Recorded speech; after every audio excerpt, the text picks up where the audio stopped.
Rajat Bhattacharya, a senior investment strategist at Standard Chartered. He's joining us now to take some questions. Rajat, good to have you with us here. Thank you very much. The JP Morgan view was, because of sanguine equity positioning, we could see a repricing if this does not get done. But last night we saw first evidence that the market is starting to price some of this in, the worry in. Market overnight sold off. What's your view around this debt ceiling issue? Yeah, morning, Prashant. The debt ceiling is obviously front and center on our markets, right? The perspective I would like to bring in there is that, and to your point, US has never defaulted on debt. It's highly unlikely. I mean, this is our base case, that highly unlikely that the US will default because there are a whole lot of follow-on effects that are too scary to even think of, to ponder. So the two sides will probably bring it to the edge and extend. Now, the real implication, I think, and this is where we spend a bit more time on, is that what happens if there is a deal, right, last-minute deal. That last-minute deal will involve almost certainly acceptance by the Democrats to cut budget deficits. And that will, the next round of budget talks, as you know, starts from, in a few months, because their US budget year starts from October. So the next year, fiscal year, there will be a lot of wrangling on budget cuts.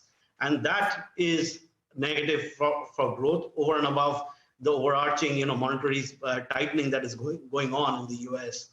The other aspect that we need to think of, and this is where, markets are pretty alert to the talks going on. But think about if there is a deal, there could be a slight boost in sentiment because of a deal to postpone the debt ceiling. But what happens then? The next implication is that the Treasury would come in and borrow. Once the debt ceiling is raised, they have the leeway to borrow. They will borrow, and they will borrow big because they need to replenish the cash reserves. So there will be a liquidity squeeze in the market, even if the deal is done. And that is probably going to drag the market again. Why I bring this up? Because we're seeing, the 4,200, the 4,200 is turning out to be a very key resistance for S&P. Regardless of what is going on, everything is going on. S&P 500 has not been able to break that, and it's tried 3 times since June last year. That is the critical level that we're watching on for US markets. Rajat, morning. Rima here. A side but an important issue is what the Fed is going to do at the 13th and 14th of June policy. Will they pause after 10 consecutive rate hikes, or will we see another rate hike?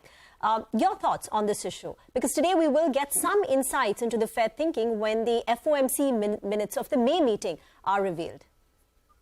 Yes, great point, Rima. I think that's the other aspect. Let me link Fed first to that earlier point I made about debt ceiling. If there's a liquidity squeeze immediately after the ceiling is raised, the Fed could stop QT. So that's an upside. So they will try to offset the liquidity squeeze with ending QT sooner than we expected. And we were expecting end of QT, end of this year, right? So that's the first thing, Fed reaction. But going back to your point on the Fed minutes, more and more data coming through. You saw last night the PMI data has come through, right? And the service sector is strong. It's strong in the US, it's strong in Europe, but particularly in the US, service sector is strong. Manufacturing, as we know, is weakening. Now, why is the service sector strong? Because consumption is still strong. Services consumption is strong. People still have excess savings. To our reckoning, we were doing the math, and probably US consumers households are sitting on savings of $1.1 to $1.5 trillion still today. So that savings is still going to be spent. That is sustaining services consumption. The chain reaction to that is the job market as a result remains tight. Jobs are still being created. US needs to create at this stage just 100,000 per month jobs. It's creating more than double, sometimes triple that. So job market remains strong, and the Fed, seeing where inflation is, inflation is still above 4%. We expect inflation to end the year above 3%. In that scenario, the Fed is unlikely to cut rates as the market is expecting. Remember 2 months ago, around the banking crisis, markets were pricing 3 rate cuts. Now it has come down to 2, around 2. We see just 1 rate cut really on that background, against that background this year.